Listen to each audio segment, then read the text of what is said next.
Bueno, vamos a comenzar. Después de esta breve pausa vamos a seguir con Mónica Bartuigi. Para mí es un placer agradecerte que estés aquí. Y bueno, voy a hacer una pequeña trayectoria sobre su historia. Ella es logopeda, psicóloga, especialista en terapia orofacial y miofuncional, coautora del libro Guía Técnica de Intervención Logopédica, Terapia Miofuncional, profesora asociada del grado de Logopedia, grado de Psicología de la Universidad Complutense de Madrid y actualmente desarrolla su actividad en una consulta privada en Madrid. Pues cuando quieras, Mónica, te doy paso. Buenos días a todos, a todas. ¿Se escucha bien?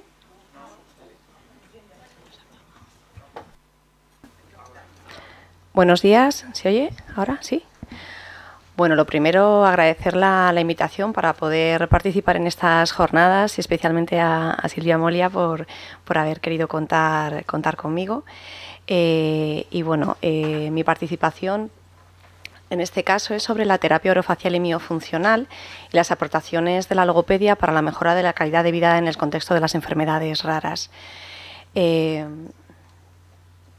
Lo primero me gustaría definir qué es esto de la logopedia. Para muchas personas de las que estáis aquí, si trabajáis con logopedas, sabéis qué es lo que hacemos muchos logopedas, pero otras personas entiendo a lo mejor que no, nos asocian a trabajar con niños y la R, pero el trabajo de logopeda es bastante más amplio. Y una pequeña definición es que somos una disciplina científico-sanitaria incluida en la LOPS, en la Ley de Ordenación de Profesiones Sanitarias, desde el año 2003.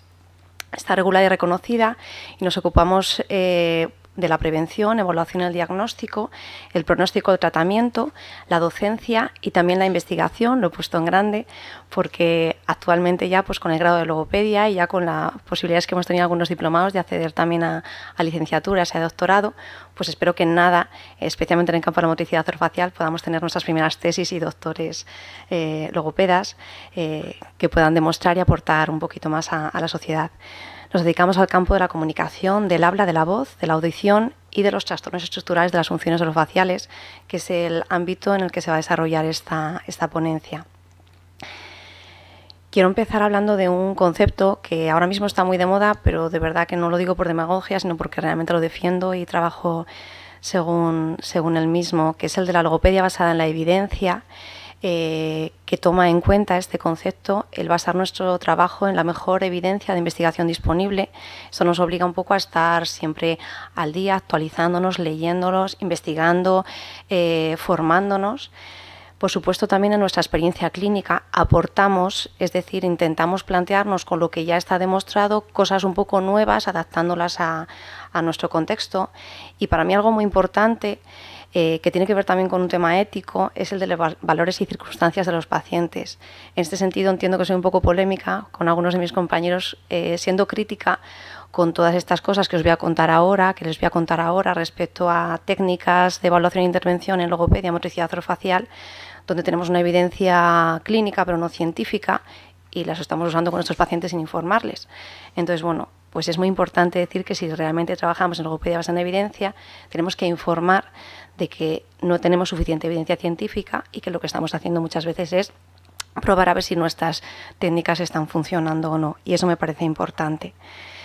El perfil ideal de un logopeda que trabaje en el contexto orofacial y miofuncional es que sea un titulado en logopedia, preferiblemente con una especialización en el campo de la motricidad orofacial. Invito aquí a posibles futuros alumnos en un máster que iniciamos este año en la Universidad Complutense y que esté colegiado, porque les garantizará que la persona tiene pues, la formación y titulación suficiente. ¿Qué es esto de la terapia orofacial y miofuncional? Pues realmente es un término que van a ver en diferentes documentaciones, referirse como terapia orofacial, terapia miofuncional, pero también un término que se está manejando últimamente es evaluación e intervención en motricidad orofacial, la MO.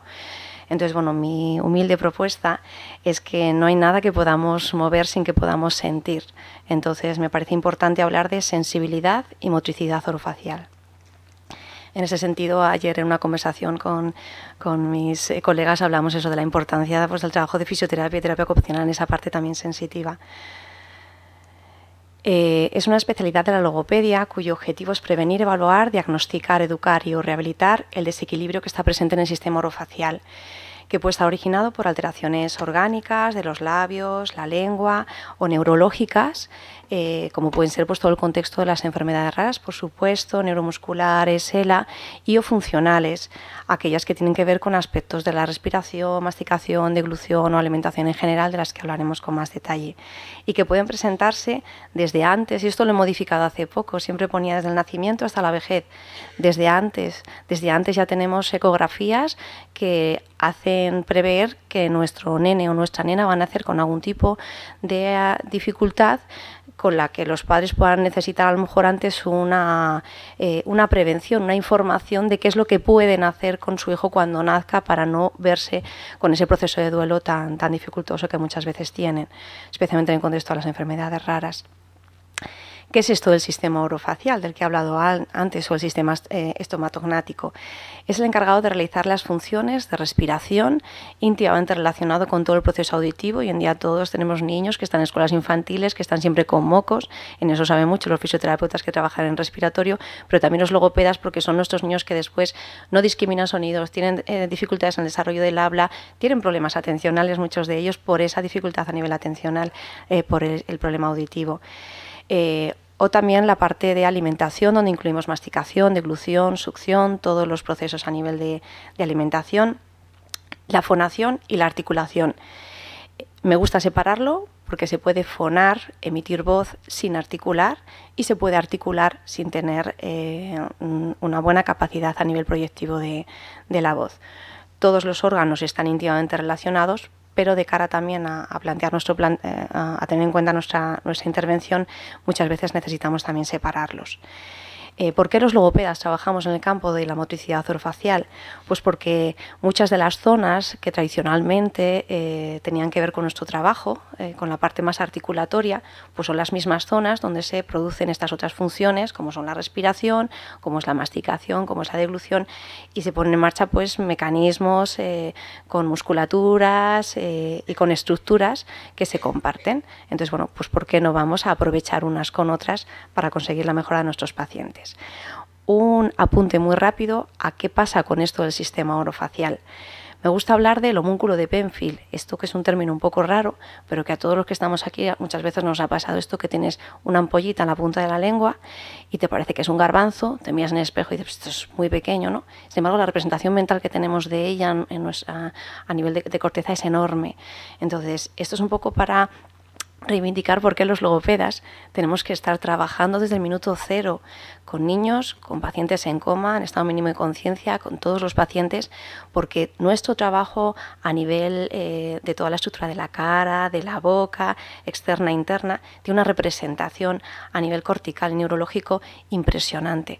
Entonces, bueno, pues esto está explicado desde el punto de vista de lo que es el homúnculo de Penfield. Esto sería una representación en una figura que está en el British de cómo sería una figura de una persona en las diferentes partes en función de cómo están representadas a nivel tanto motor como sensitivo en su corteza cerebral. Y esto es una piedra que ha caído despacio porque no daba otra opción la animación del PPT, pero me gustaría que hubiese caído así a plomo, porque es muy importante tener en cuenta que el sistema orofacial es un sistema que funciona por una gestión de fuerzas. Y todos tenemos muy claro que las fuerzas poco intensas pero muy duraderas tienen efectos más importantes sobre el sistema orofacial que una fuerza intensa pero poco duradera. ¿Qué queremos decir con esto? Que cuando yo respiro bien, puedo tener mis labios bien cerrados, mi lengua bien posicionada, si mi lengua está contactando con el paladar, permitirá que ese paladar crezca, que haya una buena estructura, un buen desarrollo armónico, pero cuando eso no pasa, pues pasa como con la piedra. Y esta es la metáfora que la cojo de mi padre, a quien de aquí le hago una pequeña gran dedicatoria para mí. Mi padre siempre me ha dicho que cuando tienes una piedra, si tú a una piedra le echas un chorro de agua fuerte, a la piedra no le pasa absolutamente nada. Pero si tienes una piedra a la que le va cayendo una gota constante, la piedra acaba así. Nuestro sistema orofacial funciona igual. Son presiones constantes mantenidas. Y esas presiones constantes, si se hacen bien, permiten el crecimiento armónico. Y si no, permiten un desequilibrio. Aquí estamos los logopedas para ayudar a que se produzca el mayor equilibrio posible. ¿Cuáles son los problemas potenciales que tendría una persona, por ejemplo, con enfermedades raras? Pues nos planteamos, por ejemplo, muchos pacientes tienen respiración oral o tienen SAOS, tienen síndrome de apnea obstructiva del sueño. Ahora está de moda este tema. Hemos pasado de que todos los pacientes tuviesen demencia o TDAH a que ahora todos tienen SAOS. Ni una cosa ni la otra. Pero sí que sabemos que hemos pasado de ese concepto solo neurológico a que ahora todo tenga una causa periférica. No, pero sí que tenemos que tenerlo en cuenta porque muchas veces pues va a condicionar la evolución de nuestros pacientes. Muchos de nuestros pacientes, por supuesto, tienen problemas a nivel de lo que es la succión, el amamantamiento, la masticación, muchas veces por alteraciones a nivel craneal o por afectaciones desde el punto de vista neurológico, y a nivel de deglución porque muchos tienen disfagia. De la disfagia es de lo que vamos a hablar ahora un poquito con más detalle. Por supuesto, si hay una alteración, eso también condiciona los mecanismos motores relacionados con el habla y también con la fonación. Por supuesto, teniendo en cuenta que todos nuestros pacientes con enfermedades raras pueden tener estos problemas, pero también tienen otros problemas asociados. Los profesionales tenemos que saber un poco abordar y dar respuesta también al resto de problemas asociados que presenten nuestros pacientes. Algunos ejemplos pues, de enfermedades raras en las que trabajamos los logopedas, pues es el síndrome de Rett, los síndromes con afectación craneofacial, como es el síndrome de velocarciofacial, el síndrome de Apert, Steiner, síndrome de Treacher-Collins, ELA. Y bueno, aquí hay una foto de una familia a la que yo quiero un montón. No voy a hablar solo de Marta, hablo de la familia de Marta, porque yo trabajo con Marta y con su familia. Ella tiene síndrome de Rett y bueno, también son parte de nuestro gran interés de los logopedas en poder dar respuesta a la cantidad de enfermedades raras que hasta ahora no sabíamos que hay profesionales que podemos ayudarles un poquito a mejorar su calidad de vida. Nos vamos a centrar un poquito en la alimentación. Estamos en España. En España no quedamos con los amigos en la biblioteca, en los museos. Y si quedamos en la biblioteca, en los museos, desde luego, es para después irnos a comer o tomarnos algo. Entonces, la alimentación es un proceso muy importante a todos los niveles. Desde el punto de vista, por supuesto, de lo que es la supervivencia, pero también importante para el desarrollo físico, intelectual, emocional y social, especialmente en nuestra cultura. Cuando hay un problema a este nivel, la repercusión en la calidad de vida de las personas es muy importante. ¿Qué es esto de la disfagia? Es un término que a muchos de ustedes, tanto profesionales como personas que tengan algún tipo de enfermedad rara o familiar, a veces lo han leído en algún diagnóstico. Consideramos la disfagia como un trastorno de la deglución que se caracteriza por una alteración en el desarrollo de una o varias de las fases deglutorias y que puede tener incidencia a nivel de lo que se llama eficacia, es decir, que afecte a la nutrición y hidratación de una persona, o a nivel de seguridad, es decir, que una persona cuando degluta, por ejemplo, aspira, se atraganta, esto que decimos de atragantar, se supone que aspira, el alimento puede ir hacia la vía respiratoria, generar una neumonía por broncoaspiración y que eso conlleve a una degradación de la calidad de las personas y a la muerte. Por favor, que nos quede claro que esto es una causa de muerte importante en España, las neumonías por broncoaspiración, y que no se está haciendo mucho. No digo que nada, pero menos de lo que se podría hacer. Entonces, bueno, pues desde aquí también un poco a animar a poder trabajar en colaboración con las personas que estamos pudiendo ayudar un poco a las personas con disfagia. Cuando no se deglute con una buena eficacia o con seguridad, nuestros pacientes pues deben de alimentarse con algún tipo, por ejemplo, de alimentación enteral, como puede ser una sonda nasogástrica, como la del niño de la imagen, o una gastrostomía. Ahí estamos un poco, el trabajo que hacemos los logopedas, pues en muchas partes, una parte importante tiene que ver con ese tipo de pacientes. ¿Cómo podemos ayudar a los logopedas especializados en terapia miofuncional o motricidad orofacial en estos problemas? Pues evaluando. ¿Qué tipo de evaluaciones hacemos nosotros o colaboramos o entendemos también con otros profesionales? Pues utilizamos, por ejemplo, un pulsioxímetro para valorar todo el tema de la saturación de oxígeno, videoendoscopia, videofluoroscopia, para hacer un buen diagnóstico a nivel de la disfagia, no solamente diagnosticar, sino saber qué técnicas posturales o adaptaciones de texturas funcionan mejor o peor con nuestros pacientes mientras hacemos este tipo de pruebas. Las polisomnografías, De aquí, por favor, también un pequeño comentario hacia algo que me voy encontrando cada vez con más frecuencia. Se hacen diagnósticos de SAOS con máquinas que se llevan a domicilio, que se supone que tienen suficiente evidencia para poder hacer un diagnóstico de SAOS.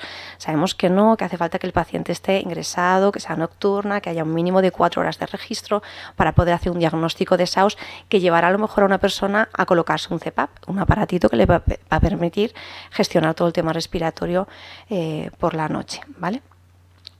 El pie de rey o paquímetro para hacer todo el tema de las mediciones, también pruebas un poco que nos cotillean qué hace la lengua cuando un paciente deglute, por dónde pasa, no pasa, qué hace, qué empuja, qué no empuja, la dinamometría. Tenemos cada vez pues instrumental ya un poquito más técnico que nos permite objetivar cuantitativamente, que también necesitamos eso mucho para la investigación, qué es lo que pasa con nuestros músculos, si mejora o no mejora, también que nos den el biofeedback también para nuestros pacientes para que aprendan más rápidamente. La electromiografía de superficie, en este tema pues nos están ayudando muchísimo nuestros compañeros. Esta tarde vino una terapeuta de AFA, la portuguesa, Sandra Martins, ellos en Portugal, pues porque han sido mucho más listos que nosotros, se están formando muchísimo con compañeros de Brasil, donde este tema está muchísimo más desarrollado, y están haciendo mucha electromiografía de superficie, también para valorar a nivel de sistema orofacial. Y esto ahora mismo pues estamos haciendo parte de logopedia y por supuesto parte con fisioterapia y con neurofisiología que también tiene más tradición en el conocimiento de estas técnicas. El CBCT, que es una técnica pues, que nos permite tener una información en 3 dimensiones, muchas veces necesaria pues, pre-intervención quirúrgica, ortognática con nuestros pacientes y post también. La ecografía, ultrasonografía o ecosonografía para valorar un poco cuál es la posición del hioides, de un huesecito aquí que condiciona bastante cómo posicionamos nuestra lengua.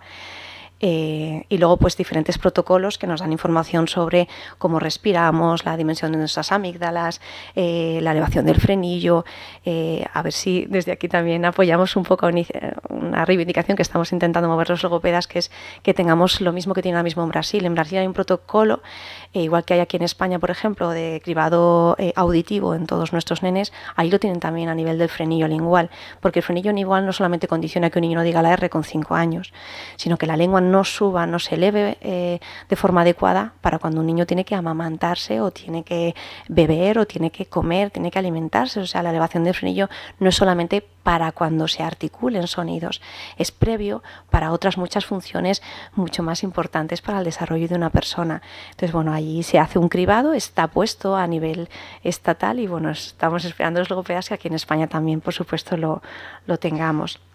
Y bueno, pruebas muchas que hacemos a nivel de sensibilidad, tanto intrabucal como extrabucal. Y luego pues nuestra valoración funcional. Realmente los logopedas trabajamos en las funciones. Todo lo previo es para saber luego cómo funcionan nuestros pacientes a nivel de lo que es la respiración, la succión, la masticación, la deglución, qué tipo de alimentos, por temperaturas, por viscosidad. Es decir, con qué lo hacen mejor, con qué peor y también, por supuesto, cuáles son sus puntos fuertes, con qué lo puede hacer mejor. Eso es importante para tirar de cara a un buen programa de intervención. Esta diapositiva está basada en una tabla donde un poco intentamos ver la relación que existe entre lo que son las regiones relacionadas con procesos miofuncionales y las zonas fonéticas. Entonces, si yo, por ejemplo, tengo una dificultad para juntar mis labios, es muy probable que eso condicione cómo yo emita los fonemas bilabiales, la P, la B y la M. Pero yo puedo trabajar esos labios haciendo que mi paciente emita sonidos con la P, la E y la M, pero es que también puedo trabajar esos labios mientras mi paciente está masticando, facilitando que lo haga con los labios juntos. Estoy trabajando lo auricular de los labios de una forma pues igual y bastante efectiva y en un contexto natural, que eso también es muy importante. Y bueno, de cara a la intervención, ¿qué técnicas empleamos los logopedas especializados en terapia orofacial y miofuncional?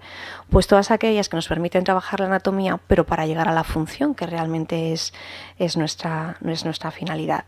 Técnicas tenemos muchas sacadas, y agradeciendo enormemente pues a terapia ocupacional y a fisioterapia que nos aporten también a los logopedas para ver cómo podemos hacer esa logopedia basada en evidencia aportando cosas nuevas, ¿no? Entonces, bueno, pues el vendaje neuromuscular es una técnica que ahora mismo pues está de moda entre todos los logopedas, y desde aquí también me gustaría un poco decir que es una técnica donde las personas que nos forman también nos dicen: tenemos evidencia clínica, pero no tenemos evidencia científica y tenemos que decirlo a los pacientes, ¿vale? Porque está de moda. Y otra cosa que también nos pasa a los pacientes cuando llegan, nos piden utilizar esto, y por favor, no es una técnica, no es una tirita que se pueda colocar así a la ligera, y no se puede formar uno en terapia en vendaje neuromuscular haciendo un curso en Grupalia, que los he visto que los hay. Entonces, por favor, es una técnica que requiere una colocación específica por parte del profesional y con la cinta de una forma adecuada para conseguir la contracción, la dilatación, el drenaje. Es decir, es una técnica que requiere una formación y una capacidad para poder aplicarla correctamente. La electroestimulación, de aquí esta tarde Sana Martins pues hablará con más detalle. Se están consiguiendo avances muy importantes en todo el tema de la electroestimulación. En disfagia pues tenemos pues, instrumental, máquinas, Vital Steam y demás que nos demuestran cómo nuestros pacientes pueden tener un feedback para corregir todas las posiciones y los movimientos que les permiten una dilución correcta. También conseguir pues eso, sentir un músculo que tú normalmente no tienes capacidad de elevar o de contraer, sentir a través de la estimulación cómo se puede generar ese tipo de respuesta, y también pues marcar qué está pasando en nuestro cerebro, que eso es fundamental. La termoterapia, la crioterapia, todo el trabajo que utilizamos pues con todo el tema de los cambios de temperatura. La mecanoterapia, y aquí me paro un momentito para hablar de esto que muchos de vosotros estaréis acostumbrados a ver, esas tablas de praxias que los logopedas tradicionalmente dábamos a nuestros pacientes, y que yo personalmente pues soy de la liga que llamamos ahora antipraxias, ¿vale? Porque siempre he tenido clarísimo, pero desde hace muchísimos años, que si yo voy al fisioterapeuta por un problema de rodilla no me pone a mover el hombro. Entonces siempre he entendido que si un paciente tiene problema de la elevación de la lengua no le tengo por qué poner a mover los labios. Y esto, bueno, pues ha costado un poco, pero bueno, ahora ya voy viendo que la gente pues va aceptando que realmente, por un lado, además, uno de los últimos estudios a nivel científico, o sea, se demuestra que es que tampoco está relacionado enseñar a mover la lengua con que después los pacientes hablen mejor. En algunos casos sí, pero la mayoría no. Entonces, bueno, pues eso también un poco nos hace plantearnos qué pasa con este tema de las praxis y estar moviendo gratuitamente nuestros músculos. Nuestro trabajo en logopedia, en miofuncional, va más enfocado a saber exactamente qué tipo de movilización tengo que hacer con un ejercicio más preciso, isométrico, isotónico o isocinético, trabajando la sensibilidad primero y trabajando el control, y después eso integrarlo en lo que es la función, ¿vale? Más que nada porque yo ahora sí que lo veo, bueno, en praxias por supuesto hay que estar actualizados si se trabaja en esto. Cada vez lo estoy viendo más en los casos de dilución disfuncional, que ya paso muchísimo por toda esa fase de entrenamiento a nivel de control muscular y me voy directamente a trabajar sobre la función. El avance es mucho más rápido y voy directamente hacia lo que realmente necesito. Más técnicas, la masoterapia, todo el tema de lo que es el masaje a nivel orofacial. Y bueno, todo esto es para llegar a la intervención en las funciones, como vengo diciendo desde el principio, que están afectadas las personas con enfermedades raras. Pues, por ejemplo, un trabajo importante que hacemos es en la estimulación de todo el tema del amamantamiento, de la lactancia, siempre que se pueda hacer, por supuesto, pues natural, con las adaptaciones que sean posibles, pues informándoles de dispositivos que tenemos y de cómo hacer este entrenamiento, información sobre los tipos de tétinas, los chupetes, todo esto que además está muy de moda y siempre se pone de moda el del blog que dice no sé quién. Entonces, bueno, que además, aunque se vendan chupetes en las farmacias hasta los 18 meses, pero algunos logopedas, una cosa es que se venda y otra cosa es que sea adecuado para todos nuestros niños. Además, es muy clara la imagen, si tenéis, de Maggie de Los Simpson. Hay un grupo en Facebook también sobre esto, es cuando Maggie empieza a hablar, cuando echa el chupete. Entonces, bueno, que sobre todo esto también hablamos mucho los logopedas, porque luego también está muy relacionado con el desarrollo del lenguaje.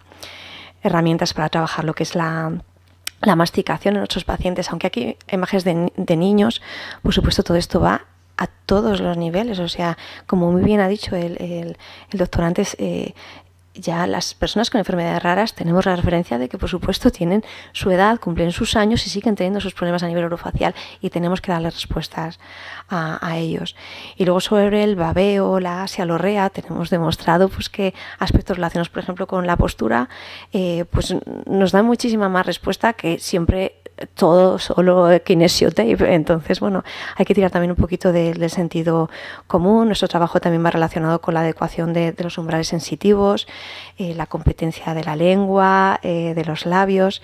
Y luego a veces nos preguntan sí o no toxina botulínica, sí o no los parches de escopolamina, sí o no el vendaje neuromuscular. Ahí tenemos que estar nosotros para informar, dar opciones y que después, por supuesto, pues la gente valore y que siempre también se informe de las contraindicaciones o los otros efectos que tienen muchos de estos tratamientos que están muy de moda y que la gente pues rápidamente reclama, ¿no? Y bueno, en disfagia, que es donde me quería centrar un poquito más, pues nuestro trabajo está muchas veces en abordar todas esas variables motivacionales. Yo tengo muy claro, o sea, mi época en el hospital me enseñó muchísimo el saber que un paciente genera una contracción global de todo su organismo según escuchaba llegar el carro donde venían toda la bandeja de la comida. Entonces, bueno, hace falta que el logopeda luego trabaje la postura y demás, o hace falta trabajar todas esas variables previas que son las que hacen que nuestros pacientes pues estén suficientemente bien a nivel de tono muscular para tener un buen proceso de alimentación. El control postural, nosotros sabemos un poquito, que sabéis desde luego fisioterapia y terapia ocupacional. Mi trabajo ha sido muchísimo con ambos y aquí muchísimo con las familias. O sea, son los que luego están en ese proceso.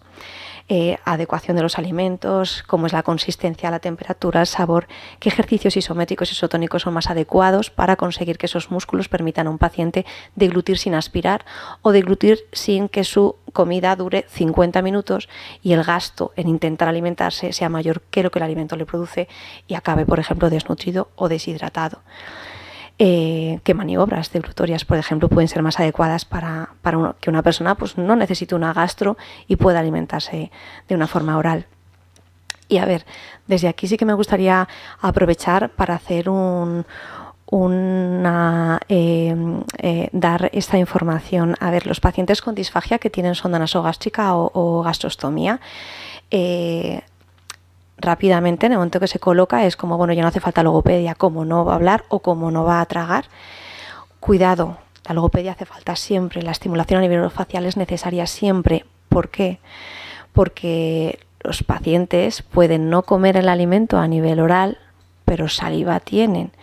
Y tenemos una incidencia importante de aspiraciones silentes en nuestros pacientes. Son aspiraciones que no manifiestan el paciente con tos ni con cambios a otros niveles y nuestros pacientes tienen disfagia y tienen neumonías.